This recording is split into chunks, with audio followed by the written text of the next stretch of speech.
Hi, folks. Welcome to Crisco's Corner. Riddle me this. Why isn't this piece of in jail? Can anybody give me the answer to that question? We will be putting together a report that will set out for the country what evidence we have seen to date, what evidence we have seen in terms of the Russian hacking and dumping operation, what evidence we have seen in terms of the Russian social media campaign, their paid media campaign, and yes, the issue of collusion with the Trump campaign.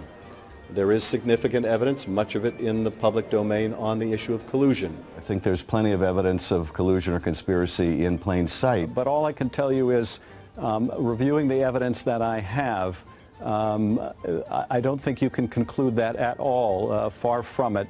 But you admit it's all you have right now is a circumstantial case.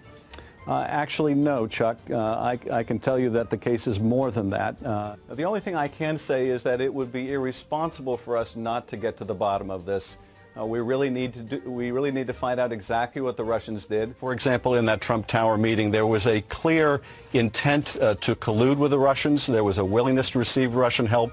The president himself called on the Russians to assist his campaign by hacking Hillary Clinton's emails. Well, certainly if the Trump campaign went to a meeting with the Russians seeking to enlist or receive the help of the Russian government in getting damaging information. Which is what the trail of evidence and emails suggests is the case. Yes, that would be a potential form of collusion. What we found in our investigation is that Donald Trump's campaign manager was sharing internal campaign polling data and their strategy for key battleground states with an agent of Russian intelligence. But then most pernicious, his use of his office, his abuse of his power to attempt to get an ally to help him cheat in the next election. So if that report is correct, this email disclosed to the Trump campaign the truth, that the Russian government had damaging information, that they wanted to help elect Donald Trump, and it put certainly the first family on notice of all of these facts. The way I've described it is there is circumstantial evidence certainly of collusion or coordination.